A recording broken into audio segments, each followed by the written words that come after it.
ng madaling araw kasi pag-alis natin. Hindi na tayo nag-video gawa nung pangit yung panahon. Baka buti na naman yung aking camera ng tawag nito ng masamang panahon. Yan. Although na nakikita ko sa mga vlogger na waterproof nga talaga tong ating DJI Action 4, no? Pero syempre tayo inaasalang-alang natin kasi nag-iisa pa lang to sa atin. Hirap naman na isapalaran agad natin tapos nalutuwi tayo ng probinsya. Dapat nga gusto ko kung hindi nasira sana yung yung isang camera ko yung sana yung sa front ko para meron din akong kuha sa harap. Kaya lang gagawin din tayo yan next time na grabe butas-butas na naman dito. Yung mga boss malalim yan. Medyo delikado yan. Tapos yung ground dito medyo gaganong-ganong ka pa sa tabang area giginto.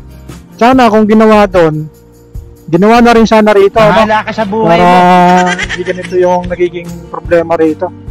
Kasi ginawa na dun sa baba, pero dito is wala pa. Kaya ang daming mga truck kaya syempre normal na pag malakas yung ulan, yung mga kalsada rito kasi espalto lang, gumaganon siya, no?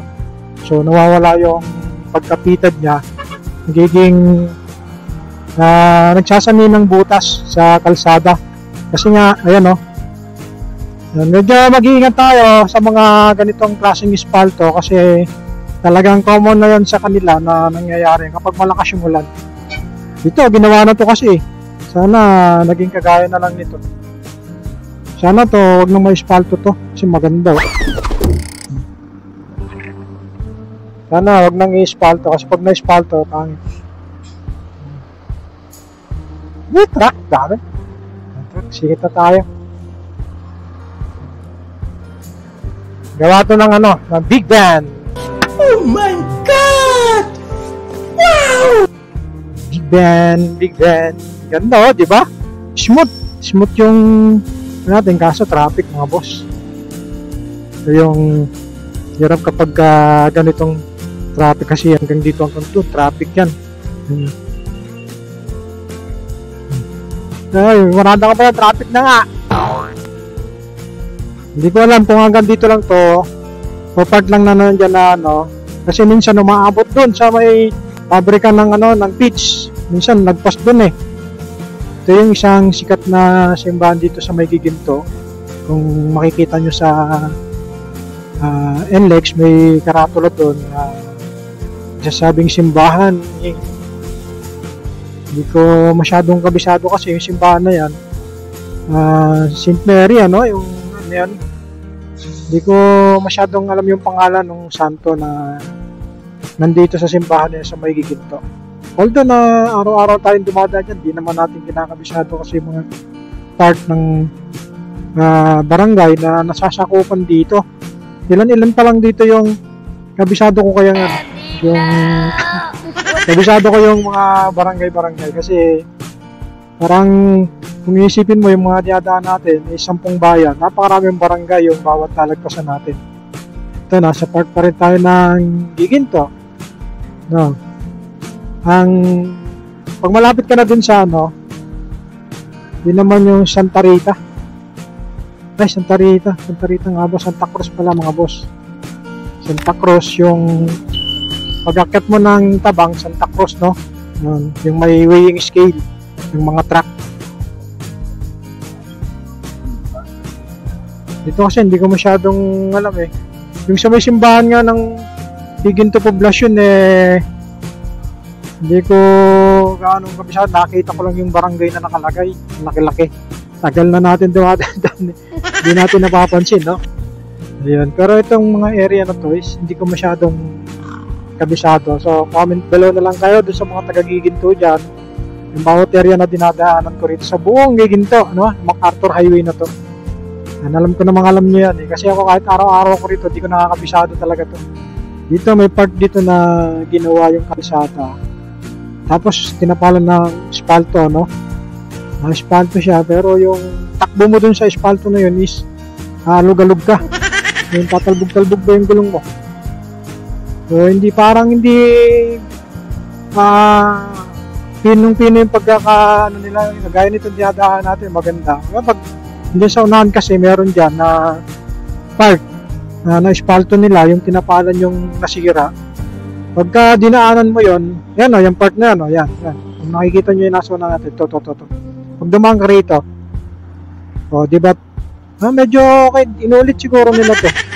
Kasi nung one time na dumaan ako dyan, tatalbog-talbog yung andar natin. So, hindi siya ganun ka smooth.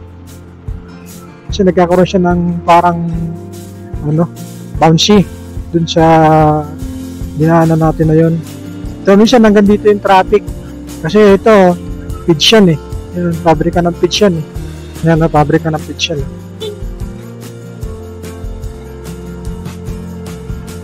Napit dito sa Honda Iginto.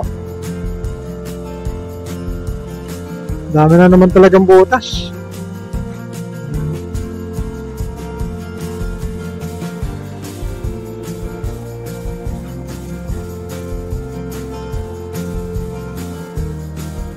Yung mga ganitong klaseng tapal-tapal din, yung ginagamit ko ng temporary remedy. Problema nga lang, kapag tumatagal yung mga boss, kapag kayong mali yung patong nila, yung basta lang tinapal, angat siya. So, sa mga bike, pwedeng mag-post na disgrasya sa mga nakabike kasi hindi pantay yung yung semento, yung pagkaka-espalto sa semento. So, nagkakaroon ng parang sliding between espalto to semento. So, nagkakaroon ng doon, ng pagkakaiba, pagitan, yung mataas yung espalto dun sa semento. So, possible din yung mga motor, tapos yung mga motor na maliliit yung gulong, tapos yung mga bike, syempre, common na yun sa kanila. So, now, Santa Cruz to eh. Itong area na to is Santa Cruz. Iginto. Tapos yung doon naman sa unang tulay, hindi na natin na Santa Rita. Ito, Santa Cruz. Wala alam yung ibang barangay. So, kayo na lang mga boss ang nakakalan. Comment nyo na lang sa akin yung mga barangay na dinadaanan ko rin sa buong Iginto.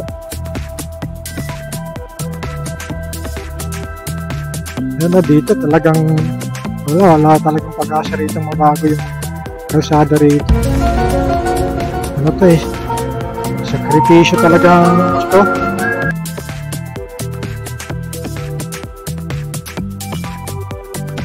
Kasi kung mapapansin nyo, yung part yan malalalim mo, ng mga butas na malalalim yan.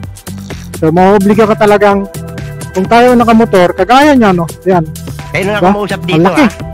So, bigyan ka na pumunta dun sa magpagewang-gewang dito kasi nahanap ka nung flat surface na semento, yung pagkaka-espalto kasi dun is sira na, hindi na siya talaga passable para madaanan ng mga maliliit na kahit nga mga four wheels, iniiwasan na yun eh.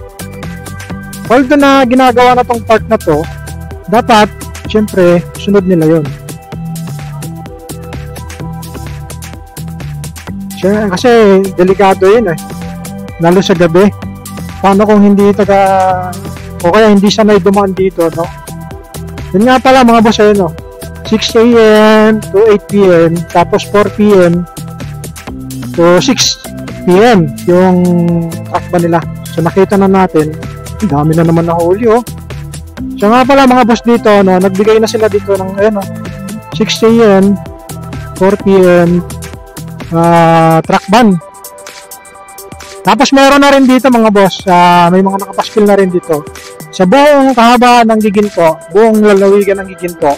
Meron na dito na yung e-bike, tricycle, bike is pananatili lang dito sa may right side natin dito, yung linya na yan mga boss. So hindi ka na pwedeng meron pa nga dun so hindi ka na pwedeng pumunta ng yung matulin na area So yun yung magiging problema mo kapag nakita ka nilang nag-pass lane ka.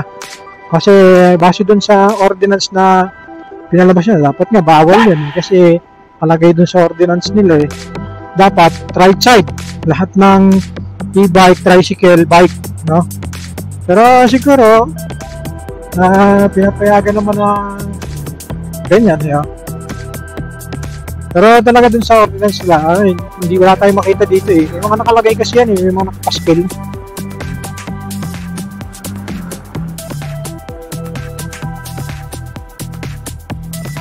Hanggang dito, giginto.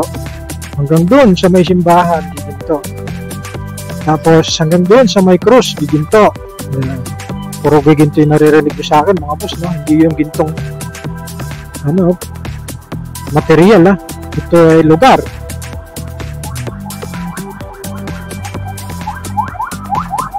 Emergency.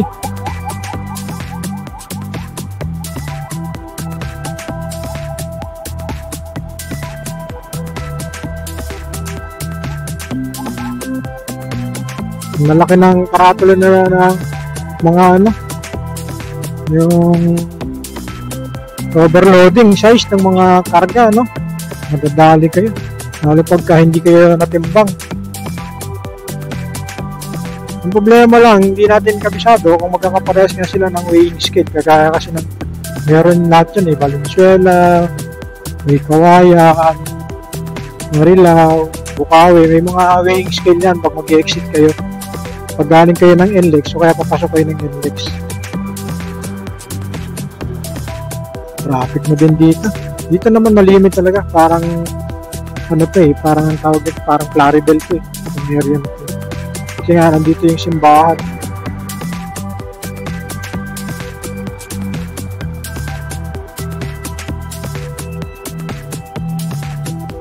Yan o. Tagal-tagal ko nang dumadaan dito. Nung nakaraang buwan ko lang nalaman na barangay pala nito, Poblacion. Kaya itong simbahan dito sa barangay Poblacion, dito. Alam ko, San Isidro din ata ito eh. San Isidro, hindi ko lang sure.